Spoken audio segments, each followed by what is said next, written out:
Good afternoon, everyone.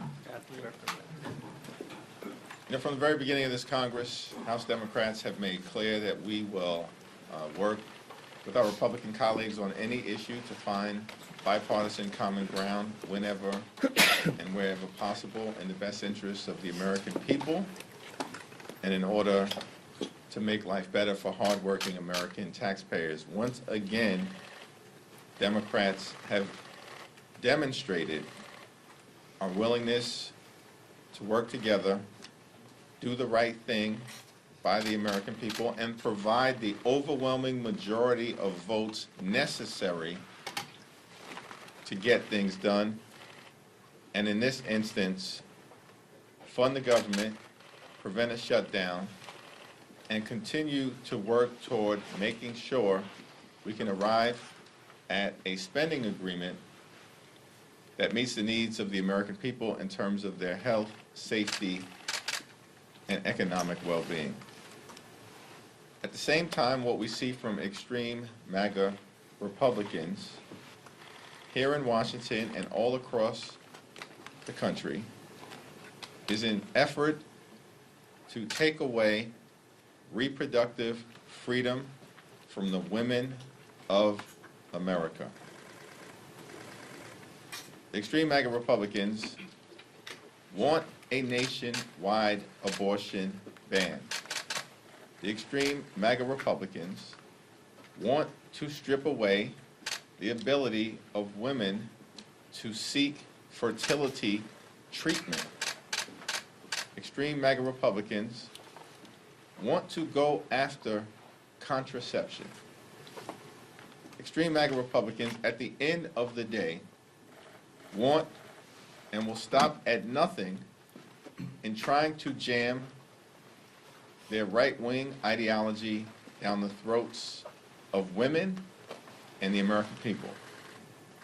And House Democrats are going to continue to aggressively push back against their extremism. Questions? Thank you, Mr. Lugar. State of the Union is next week. I'm curious to know, you've spoken a lot about connecting the accomplishments that the President and House Democrats have helped create for the American people. What are you looking to hear from the President next week as it pertains to the State of the Union? And I know that you're a Brooklyn guy, but I've got to ask a question about the Bronx. There was a $1 billion donation to the Albert Einstein Medical School this week. What are your thoughts about that as a New Yorker? What do you think that that's going to do for the community and for the overall healthcare system? It was a wonderful philanthropic donation to ensure that the young people of America, regardless of their socioeconomic status, can pursue a medical education and then use that medical education to benefit communities in the Bronx, throughout New York City, and hopefully in underserved communities across the nation. There's a lot of trial and tribulation and turbulence in American society right now. It's wonderful to have a feel-good story such as the incredibly generous donation that was made to the Albert Einstein School of Medicine. In terms of what our hopes are relative to President Biden's State of the Union address, it's my hope and expectation that what we will hear from President Biden will continue to be his vision for what the next several years will look like under President Biden's leadership in terms of building a healthy economy, lowering costs, increasing access to affordable housing, keeping our communities safe, and making sure that there's economic opportunity in every single zip code. President Biden has credibility in all of these areas because so much work has been done to date to make life better for the American people, to build an incredible economy in terms of the growth that has taken place from the depths of the COVID-19 pandemic and the economic shutdown to the moment that we are right now, with a recognition that there's still a significant amount of work that needs to be done. Go back to this side. Thank you. Mr. Leader, I'm wondering if you could talk to us about your relationship with Speaker Johnson now. In the early part of his tenure here, you've avoided any sort of catastrophic situation with either the government not being funded or other things. You still have obviously a lot of big things that you have to get done, but it seems as though you've been able to find common ground, to find ways to at least open the door to negotiating, which may have not been the case with prior relationships with minority leaders and speakers. Do you find that, are you optimistic about your relationship and your ability to get these big things done?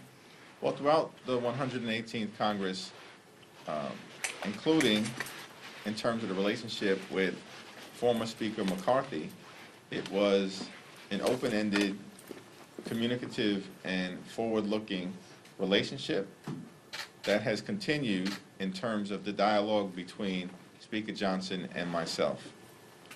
There will be a whole host of issues where Speaker Johnson and House Democrats disagree. But I continue to take the position that we should be able to agree to disagree with each other without being disagreeable, and at the same time working incredibly hard to find common ground, exercise our common sense in order to achieve the common good for the greatest number of Americans possible. And I think that while Speaker Johnson, who's a deeply conservative individual, may hold views that are very different than the views held on many issues by the House Democratic Caucus, we recognize that we're here to try to get things done, and we will continue to work with any of our Republican colleagues in order to advance the ball for the American people. Thank you. Go to the second row. Thanks. Yeah, can you clarify whether Democrats would save Speaker Johnson from a motion to vacate if he brings Ukraine aid to the floor? The comments that I have made on this issue speak for themselves. The only comments that I have made on this issue are observations, but not a firm declaration. But how will this most recent agreement sort of affect the timeline for aid to Ukraine and Israel? And when was the last time you spoke with the Speaker about foreign aid? Well, we all had a conversation in the Oval Office at a meeting that I think was convened, of course, by President Biden, where we discussed a whole host of issues, including aid to Ukraine, preventing a government shutdown, and dealing with the challenges at the border. It's time for my Republican colleagues to stop playing games and engaging in political stunts with respect to the national security priorities of the American people, which include making sure that we stand with Ukraine and not Vladimir Putin. The choice here is clear. We can either stand on the side of democracy or stand on the side of autocracy. Stand on the side of freedom or stand on the side of tyranny. Stand on the side of truth or stand on the side of propaganda.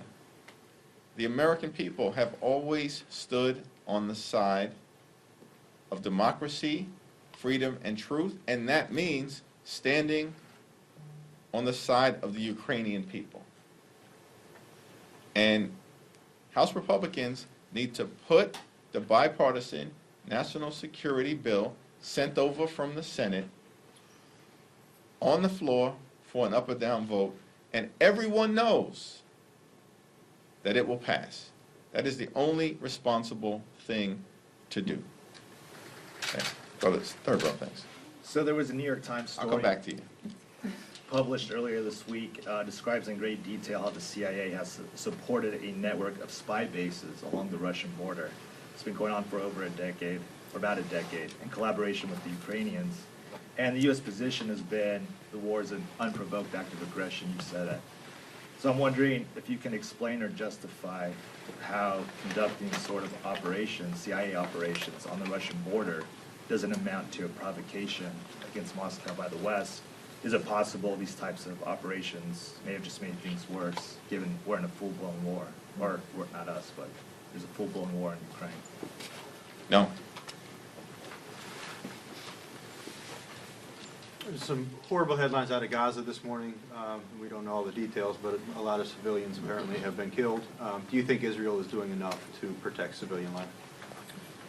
Well, the loss of any civilian life in a theater of war, including in Gaza or in Ukraine, is a great tragedy. And everything needs to be done to minimize and eliminate civilian casualties in any theater of war, including in Gaza. It's clear that we need to do everything possible, working with Israel, as well as the moderate Arab states in the region, like Jordan and Egypt, to try to get the hostages out, surge humanitarian assistance in, and resolve this conflict in a way that can lead to a just and lasting peace between Israel and the Palestinians. With respect to the particular incident, it's my hope and expectation that there will be a full, fair, and comprehensive investigation to determine how this happened and to make clear, decisive recommendations as to how to stop this type of tragedy from ever happening again. A quick follow-up, if I may. There's a lot of members of your caucus who, based on this event, say that now there should be conditions on military aid to Israel. What is your position on that? Yeah, it's my view that President Biden has issued an executive order that is designed to make clear that any assistance provided to any of our democratic allies, including Israel, Ukraine, or countries in the Indo-Pacific, must be utilized in a manner consistent with our own human rights laws as well as the international rules of war. That was a step that was taken by President Biden that I support, but I also support the approach that was taken by a bipartisan group of Democratic and Republican senators in the Comprehensive National Security Bill that was sent over to the House. And to me, that is the most responsible approach at this period of time. Put the bipartisan National Security Bill sent over from the Senate on the House floor for an up or down vote. Thanks. Come back here. Just to follow up on that last point you made, you've heard Speaker Johnson say it, we've heard him say it. When you ask him, will he put it up, he seems completely uninterested in dealing with that anytime soon. At what point do Democrats say a discharge petition is the way to go? How long do you keep saying put it on the floor when you hear him saying in public, we're considering all options, but the border has to be dealt with first, right after they killed the border deal? The most effective way to secure aid for our democratic allies, including but not limited to Ukraine, is to take the bipartisan bill that is pending before the House right now and to put it on the floor. All legislative options remain on the table, but the clearest path toward making sure we support the Ukrainians who have bravely fought against Russian aggression and not allow Russia to succeed, which will only result in dragging the American people into a potential conflict with NATO that will involve American service women and men on the ground. The only way to ensure that that doesn't happen is to make sure we provide immediate assistance to the Ukrainian people so they can continue their successful effort to push back against Russian aggression. At the same time, we'll continue to explore the opportunities to get the bipartisan, comprehensive, Senate-passed national security bill on the House floor for an up or down vote. But that does not take away the responsibility for House Republicans who hold a shrinking and increasingly temporary majority from exercising the authority that they now have to put the bill on the floor. When did you hear about, did you get a heads up about McConnell's departure from leadership? And as a leader in the House, do you think it's going to be more difficult for whomever comes after him? Or to work with that person? You know, I learned about his departure from leadership publicly in the same manner that many of us did on the Hill when he communicated his intention to move on.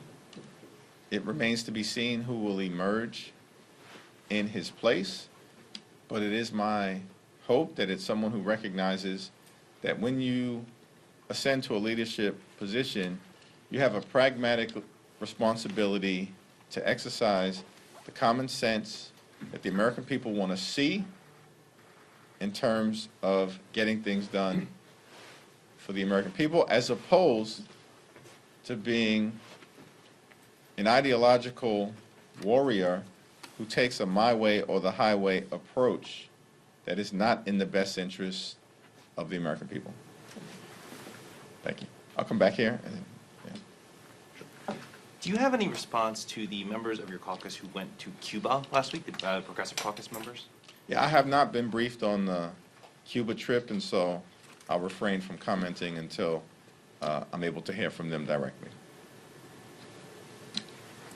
You If got I it. could get your reaction, Senator John Fetterman today in an interview with Fox said something along the lines of he would be open to supporting H.R. 2, but his kill switch, so to speak, would be that the DACA, ending DACA portion would be removed. He's a fellow Democrat on the Senate side. Do you think comments like that might give any momentum to Democrats in the House to potentially negotiate on H.R. 2 for border security? Any reaction to that at all?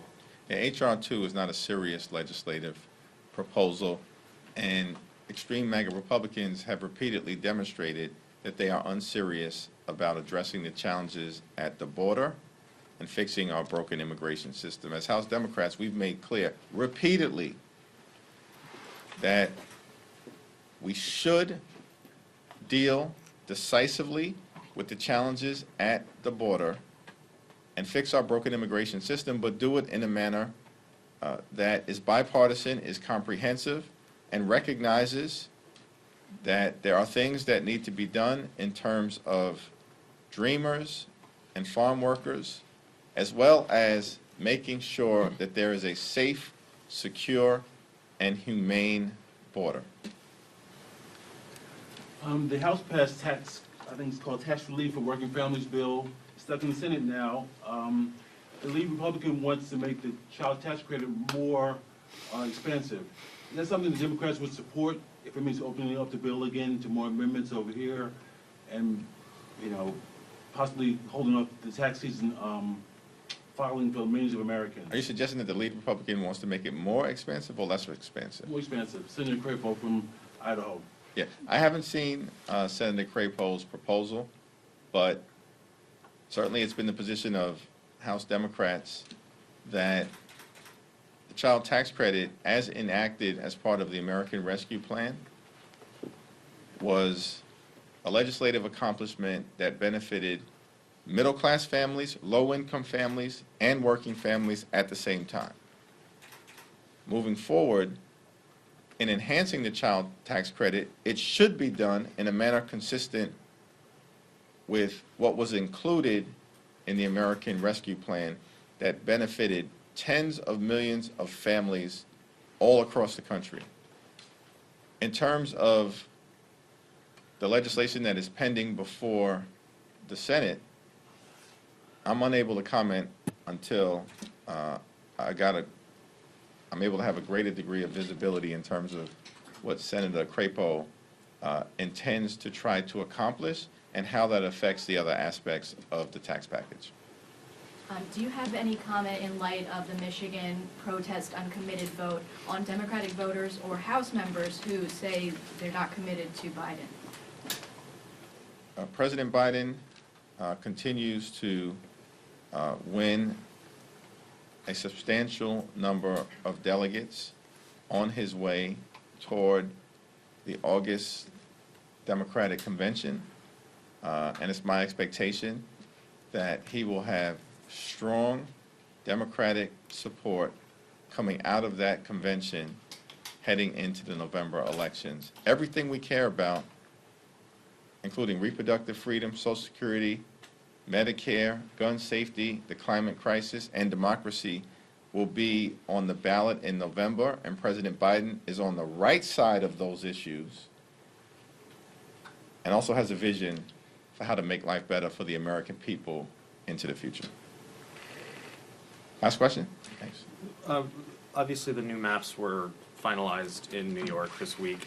After a year of litigation and various changes, I think one district ended up becoming more Trump-friendly, other ones barely became slightly more Biden-friendly. Was it really worth the year?